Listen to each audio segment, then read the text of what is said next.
క్రీస్తునాథునియందు ప్రియా సహోదరి సహోదరులారా, సామాన్యకాల 33వ ఆదివార ధ్యానాంశానికి మీకు స్వాగతం.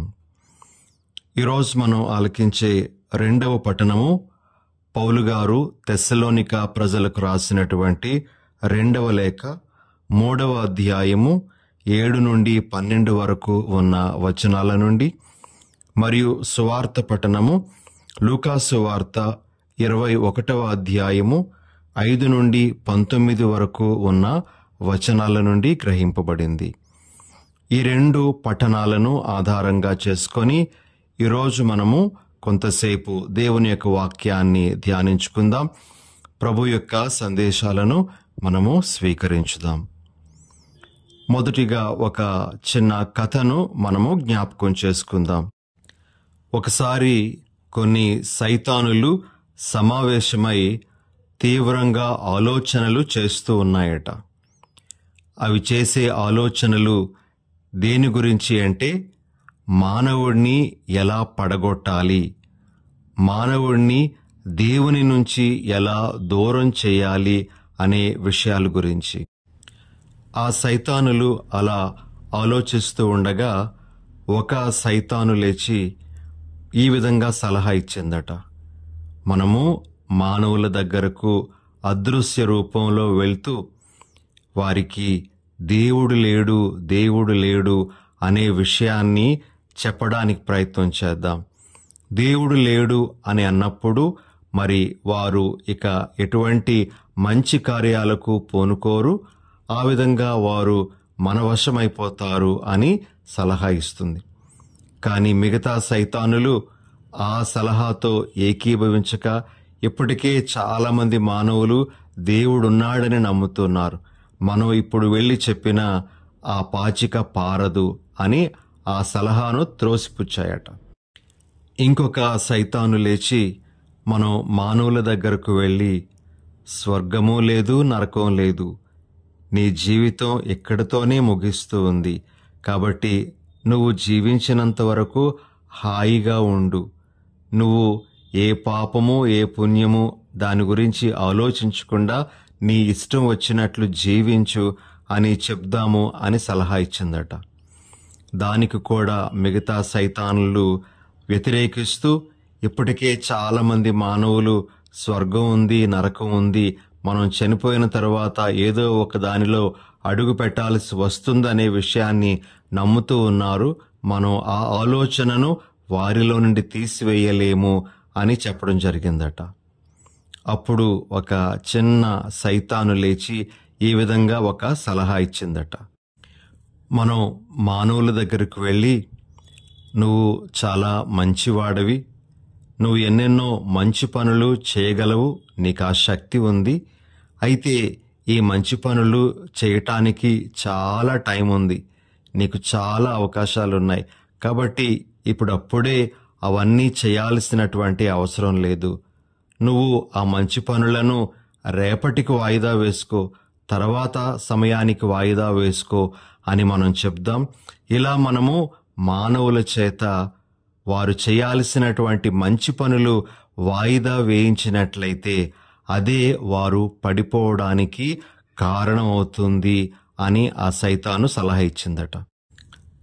ఈ సలహాను మిగతా సైతానులన్నీ కూడా మెచ్చుకొని ఇక ఆ పని మీద మానవులను తమ యొక్క పనులు వాయిదా వేయించుకునేటువంటి పని మీద పడి ఆ విధంగా మానవులను దేవుని నుండి దూరం చేయడానికి తమ ప్రయత్నాన్ని ప్రారంభించాయట. ప్రియమైన సహోదరి సహోదరులారా, ఈ కథ మనకు చాలా విషయాలను తెలియజేస్తుంది. అందులో ఒకటి ఏమిటి అంటే, మనము సోమరితనంతో మనం చేయాల్సినటువంటి మంచిని, మనం నెరవేర్చాల్సినటువంటి బాధ్యతలను మనము నెరవేర్చకుండా అవి తర్వాత కాలానికి సమయానికి వాయిదా వేసుకోవడం ద్వారా మనము దేవుని నుండి దూరంగా జరిగిపోతూ ఉన్నాము. మనము ఒక ఘోరమైనటువంటి పాపములో కూడా అడుగు పెడుతూ ఉన్నాము అనేటువంటి సందేశాన్ని ఈ కథ మనకు అందిస్తుంది. ఈరోజు ఈ కథను మీ ముందు ఉంచటానికి గల ఒక కారణం ఏమిటి అంటే, మనము ఆలకించినటువంటి 2వ పట్టణము పౌలు గారు తెస్సలోనిక ప్రజలకు రాసినటువంటి 2వ లేఖ నుండి గ్రహింపబడింది. మరి ఈ లేఖ యొక్క ముఖ్య ఉద్దేశం ఏమిటి అంటే, ఆనాటి తెస్సలోనిక ప్రజలు 2వ రాకడ గురించినటువంటి కొన్ని దురభిప్రాయాలను, కొన్ని తప్పుడు అభిప్రాయాలను వారి యొక్క మనసులో పెట్టుకొని ప్రభు యొక్క రాకడ వెంటనే సమీపిస్తుంది అనేటువంటి ఆ ఉద్దేశంతో వారు తాము చేయాల్సినటువంటి పనులు వాయిదా వేసుకోవడం, తాము నెరవేర్చాల్సినటువంటి బాధ్యతలను నెరవేర్చకపోవడం అనేటువంటిది జరిగింది. దానికి సంబంధించి పౌలు గారు వారిని హెచ్చరిస్తూ ఈ విధంగా అంటారు. పౌలు గారు తెస్సలోనిక ప్రజలకు రాసినటువంటి 2వ లేఖ 2వ అధ్యాయము 1-2 వచనాలలో మనం ఈ విధంగా చదువుతాం.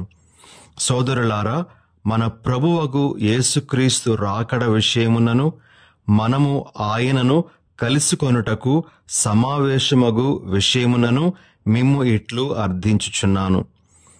దేవుని దినము వచ్చెనను వాదమును విని మీరు తేలికగా పొరబడరాదు, తబ్బిబ్బు పడరాదు. బహుశా ప్రవచన పూర్వకముగా గాని లేక బోధన పూర్వకముగా గాని ఎవరో అట్లు చెప్పి ఉండవచ్చును, లేక మేము ఏదియో ఒక లేఖలో అట్లి వ్రాసితిమనియు చెప్పి ఉండవచ్చును. ఈ విధంగా వారు ఆ తెస్సలోనిక సంఘస్థులు 2వ రాకడకు సంబంధించినటువంటి కొన్ని విషయాలను గూర్చి తప్పుడు అభిప్రాయాలు కలిగి జీవిస్తూ వారు సోమరిపోతులుగా మారడం అనేటువంటిది జరిగింది. వారు చేయాల్సినటువంటి అనుదిన పనులను కూడా వారు చేయకుండా తమ బాధ్యతలను నిర్లక్ష్యం చేయడం జరిగింది. అందుకే పౌలు గారు వారిని ఉద్దేశించి ఈ విధంగా అంటారు. ఈనాటి 2వ పట్టణము 3వ అధ్యాయము 11వ వచనము నుండి, మీలో కొందరు సోమరిపోతులుగా ఉన్నారని, వారికి ఇతరుల వ్యవహారములలో తలదూర్చుట తప్ప వేరు పని లేదని మేము వినియుండుటచే ఇట్లు చెప్పుచున్నాము. క్రమబద్ధమైన జీవితమును గడపవలనని, జీవనోపాధికై కష్టపడి పనిచేయవలనని యేసుక్రీస్తు ప్రభువు నామమున అట్టి వారిని మేము శాసించుచు హెచ్చరించుచున్నాము. ఈ విధంగా ప్రియ సహోదరి సహోదరులారా, పౌలు గారు ఆనాటి తెస్సలోనిక సంఘంలో ఉండేటువంటి ఒక సమస్యను మరి పరిష్కరించటానికి ప్రయత్నం చేస్తూ ఉన్నారు.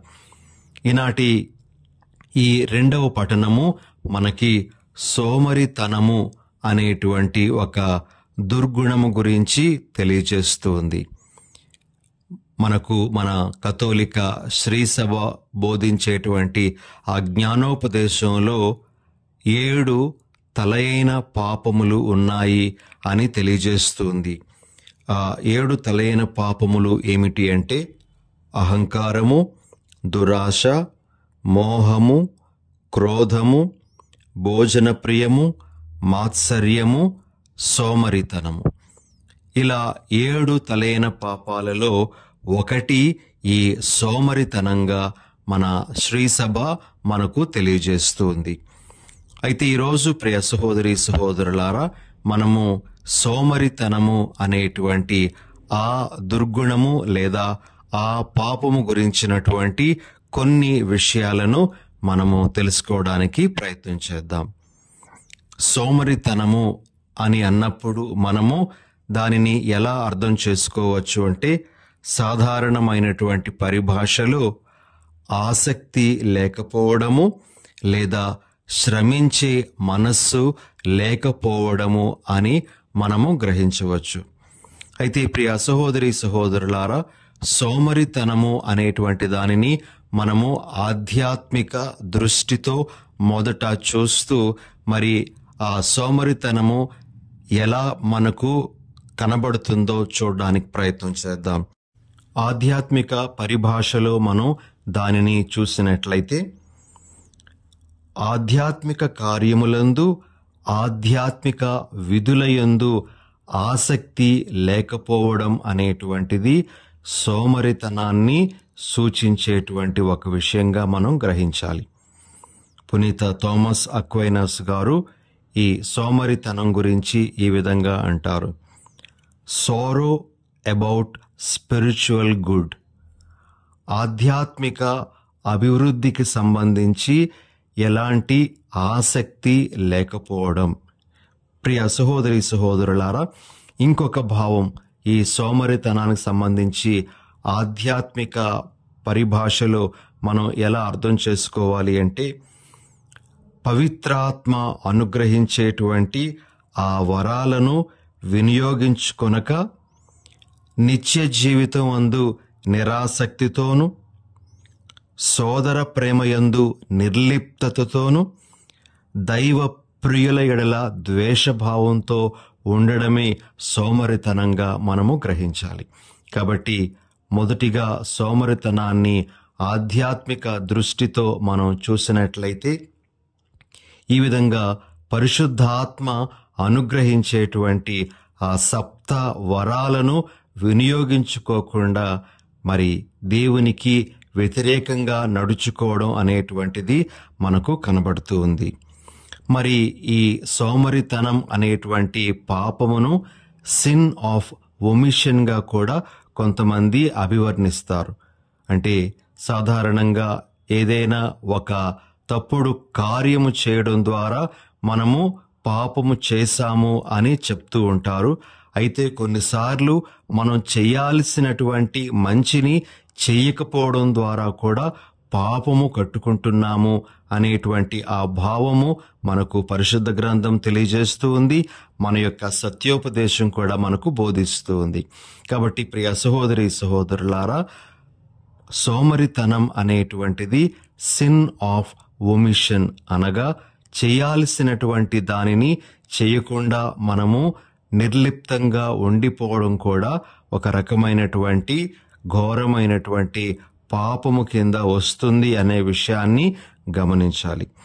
ఇక ప్రియ సహోదరి సహోదరులారా, మన దైనందిన పరిభాషలో ఈ సోమరితనం గురించి మనము ఒకసారి ఆలోచిస్తే, నైతిక విధులను పాటించే మనస్సు లేకపోవడాన్ని సోమరితనం క్రింద కొంతమంది తీసుకొని వస్తూ ఉంటారు. నైతిక బాధ్యతలు, ఉదాహరణకి ఒకరికి తన తల్లిదండ్రుల ఎడల ఉండేటువంటి బాధ్యత నైతిక బాధ్యత. అలానే ఒకరికి తన భర్త లేదా భార్య ఎడల ఉండేటువంటి బాధ్యత నైతిక బాధ్యత. ఒకరికి తన బిడ్డల ఎడల ఉండేటువంటి బాధ్యత నైతిక బాధ్యత. మరి ఈ బాధ్యతలను పాటించే మనస్సు లేకపోవడం అనేటువంటిది సోమరితనం కిందే పరిగణించబడుతూ ఉంది ప్రియ సహోదరి సహోదరులారా.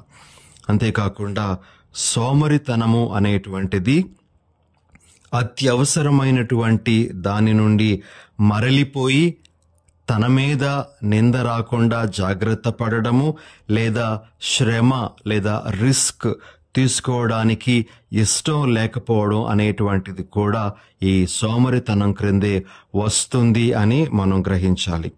ఆఖరుగా సోమరితనం అనేటువంటిది చేయాల్సినటువంటి పనులను సకాలంలో చేయకుండా వాటిని వాయిదా వేసుకుంటూ వెళ్ళడం, చివరికి ఆ పనులను నెరవేర్చకుండా ఉండడము అనేటువంటి దాని క్రింద కూడా వస్తుంది అని మనము గ్రహించాలి. కాబట్టి ఈరోజు ఈ సోమరితనానికి దూరంగా ఉండాలి అని మనకు పునీత పౌలు గారి ద్వారా కూడా సందేశం వస్తూ ఉంది. మన యొక్క ఆధ్యాత్మిక బాధ్యతలను, ఆధ్యాత్మిక విధులను మనం నిర్లక్ష్యం చేయకూడదు. అదేవిధంగా ఇతర దైనందిన విధులను కూడా మనము నిర్లక్ష్యం చేయకూడదు అనే విషయాన్ని మనం గ్రహించాలి. ఈ సందర్భంలో మనము 2 వాక్యాలను సామెతల గ్రంథం నుండి మనము తీసుకొని ఆ వాక్యాలలో ఉండేటువంటి భావాన్ని అర్థం చేసుకోవడానికి ప్రయత్నం చేద్దాం. సామెతల గ్రంథము 6వ అధ్యాయము 6-7 వచనాలు. సోమరి, చీమలను చూడుము, వాని జీవితము చూచి బుద్ధి తెచ్చుకొనుము. వానికి నాయకుడు లేడు, పర్యవేక్షకుడు లేడు, అధికారి లేడు. అయినను అవి వేసవిలో ఆహారము చేకూర్చుకొనును, కోతకాలమున ధాన్యమును సేకరించుకొనును. ఈ విధంగా చీమలు ఏ విధంగా కష్టపడి పనిచేస్తాయో వాటి నుండి మనం నేర్చుకోవాలి, సోమరితనాన్ని విడిచిపెట్టాలి అని మనకు సామెతల గ్రంథంలోని ఈ వాక్యం తెలియజేస్తూ ఉంది. అదేవిధంగా ఇంకొక వాక్యము సామెతల గ్రంథము 13వ అధ్యాయము 4వ వచనంలో మనము ఈ విధంగా ఆలకిస్తాం. సోమరిపోతూ అన్నమును ఆశించును గాని వానికి తిండి దొరకదు, కష్టించి పనిచేయువానికి అన్నీ సమృద్ధిగా లభించును. సోమరిపోతుకు ఏదీ కూడా లభ్యము కాదు అనేటువంటి విషయాన్ని ఇక్కడ గ్రంథకర్త మనకు తెలియజేస్తూ ఉన్నారు. కాబట్టి ప్రియ సహోదరి సహోదరులారా, ఈరోజు మనము 2వ పట్టణం నుండి ఈ సందేశాన్ని గ్రహించుదాం. సోమరితనానికి మనం దూరంగా జీవించుదాం. కష్టించి పని చేయడం అనేటువంటి ఆ పుణ్యము మీద మన దృష్టిని మనం నిలుపుదాం. ఆ దిశగా పయనించే భాగ్యాన్ని ప్రభు మనకు దయచేయాలని మనము ప్రార్థన చేసుకుందాం. ఇక ఈనాటి సువార్త పఠనము లూకా సువార్త 21వ అధ్యాయము 5 నుండి 19 వరకు ఉన్నటువంటి వచనాలలో ప్రభువు యెరూషలేము పతనము గురించి, అదేవిధంగా యుగాంతపు సూచనల గురించి చెప్పడం అనేటువంటిది మనం వింటాం. ప్రభువు యుగాంతపు సూచనలకు సంబంధించి మనము 3 ముఖ్యమైనటువంటి విషయాలను జ్ఞాపకం చేసుకోవాలి అని తెలియజేస్తూ ఉన్నారు. యుగాంతపు సూచనల్లో మొదటిది, అబద్ధ బోధకులు బయలుదేరుతారు. వారు తామే మెస్సయ్యా అని ప్రకటించుకుంటారు. అంతేకాకుండా కాలము సమీపించినది, 2వ రాకడ ఇక సమీపించింది అని కూడా తప్పుడు బోధనలు చేస్తూ ఉంటారు. దాని విషయంలో జాగ్రత్తగా ఉండాలి అని ప్రభు తెలియజేస్తూ ఉన్నారు. 2వ సూచన, యుగాంతపు సూచన ఏమిటి అంటే యుద్ధములు, విప్లవములు, భూకంపములు, కరువులు, తెగుళ్ళు, ఆకాశమున భయంకరమైన దృశ్యములు, గొప్ప సూచనలు ఇవన్నీ కూడా కనబడతాయి. ఇది కూడా ఒక యుగాంతపు సూచన. అయితే ఇవి కనబడగానే 2వ రాకడ వచ్చినట్లు కాదు అని మనం గ్రహించాలి అని ప్రభు మనకు తెలియజేస్తూ ఉన్నారు. లూకా సువార్త 21వ అధ్యాయము 9వ వచనంలో 2వ భాగంలో మనము ఈ విధంగా ప్రభు మాటలు వింటాం. మొదట ఇవి అన్నీయూ జరిగి తీరును, కానీ అంతలోనే అంతము రాదు అని. కాబట్టి ప్రియ సహోదరి సహోదరులారా, మన ఈ రోజుల్లో కొన్నిసార్లు వింటూ ఉన్నాము, యుద్ధం రాగానే లేదా భూకంపాలు ఇలాంటివి రాగానే 2వ రాకడ వచ్చేసింది అని చాలామంది బోధించడం అనేటువంటిది వింటూ ఉన్నాం. కానీ 2వ రాకడ జరుగుతుంది, యుగాంతం అనేటువంటిది జరుగుతుంది, కానీ అది ఎప్పుడో మనకు తెలియదు. ఇవన్నీ కూడా యుగాంతపు సూచనలే గాని అవి రాగానే యుగాంతం వచ్చేసింది అని మనము భావించకూడదు అని ప్రభు మరి అలనాడే తెలియజేయడం జరిగింది. ఇక 3వ సూచన ఏమిటి అంటే యుగాంతపు సూచన వేదహింసలు. అనేకమైనటువంటి వేదహింసలు చెలరేగుతాయని, స్వంత కుటుంబ సభ్యుల నుండి హింసలు, బాధలు అనేటువంటివి వస్తాయి అని ప్రభు తెలియజేస్తూ ఉన్నారు. అయితే ఇలాంటి హింసలు, బాధలు వచ్చిన వెంటనే యుగాంతం వచ్చేసింది లేదా లోకాంత్యం జరుగుతుంది అని మనం భావించకూడదు అని ప్రభు తెలియజేస్తూ, ఇలాంటి సూచనలు కనబడినప్పుడు మనం ఎలా ఉండాలో ఆయన ఒక్క మాటలో మనకు తెలియజేస్తూ ఉన్నారు. ప్రభు మనకు తెలియజేసేటువంటి అతి ముఖ్యమైనటువంటి విషయం ఇక్కడ ఏమిటి అంటే లూకా సువార్త 21వ అధ్యాయము 13వ వచనం, ఇది మీరు సాక్షులుగా ఉండవలసిన సమయము అని ప్రభు అంటున్నారు. చాలా చాలా ముఖ్యమైనటువంటి మాట ప్రియ సహోదరి సహోదరులారా. అబద్ధ బోధకులు బయలుదేరినప్పుడు, వారు చెప్పేటువంటి అనేకమైనటువంటి తప్పుడు బోధనలు మనం వినేటప్పుడు జాగ్రత్తగా ఉండాలి. మనము సత్యానికి సాక్షులంగా నిలబడాలి.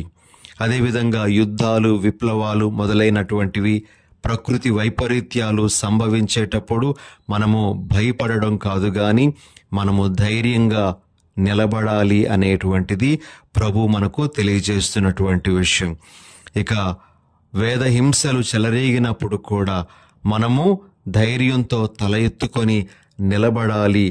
మన సహనము వలన మన ప్రాణములను దక్కించుకోవాలి అని ప్రభు మనకు తెలియజేస్తూ, ఇది మనము సాక్షులుగా ఉండాల్సిన సమయము అని చెప్తూ ఉన్నారు. ప్రియ సహోదరి సహోదరులారా, ఈ సమయంలో, ఈ యుగాంతపు సూచనలు సంభవించే సమయంలో మనం సాక్షులుగా ఎలా ఉండాలి అంటే, మన విశ్వాసము సడలిపోకుండా మనము జాగ్రత్త వహించాలి. రెండవది, మనము సువార్తానుసారంగా మన జీవితాన్ని నడిపించుకుంటూ పోవాలి. కాబట్టి ఎలాంటి సంఘటనలు జరిగినా, ఎలాంటి కష్టాలు వాటిల్లినా మనము మాత్రము సడలకుండా ఉండడమే ప్రభు మన నుండి ఆశించేటువంటిదిగా మనము గ్రహించాలి. మరి ఇలాంటి విషయాలన్నీ కూడా ఈరోజు ప్రభు మనతో మాట్లాడుతూ ఉండగా, మొదటిగా సోమరితనము అనేటువంటి ఆ పాపము నుండి దూరంగా జీవిస్తూ, రెండవది సాక్షులుగా మనలను మనము స్థిరంగా నిలుపుకోవడానికి కావలసినటువంటి దీవెనలను ఆ ప్రభు అనుగ్రహించాలి అని మనం ప్రార్థన చేసుకుందాం. చిన్న ప్రార్థన చేసుకుందాం. దయగల సర్వేశ్వర, ప్రేమగల మా తండ్రి, ఈరోజు మీరు మాతో మాట్లాడిన మాటలను బట్టి మీకు స్తోత్రాలు. ప్రభువా, మేము ఆధ్యాత్మిక సోమరితనము నుండి, అదేవిధంగా భౌతిక సోమరితనం నుండి దూరంగా జీవించే వరం మాకివ్వండి. ప్రభువా, యుగాంతపు సూచనలు ఆలకించేటప్పుడు అది మేము సాక్షులుగా ఉండవలసినటువంటి సమయంగా కూడా గుర్తించి నిజ సాక్షులుగా జీవించే వరాన్ని అనుగ్రహించమని మా ప్రభువైన యేసు నామమున అడిగి వేడుచున్నాం తండ్రి. ఆమెన్.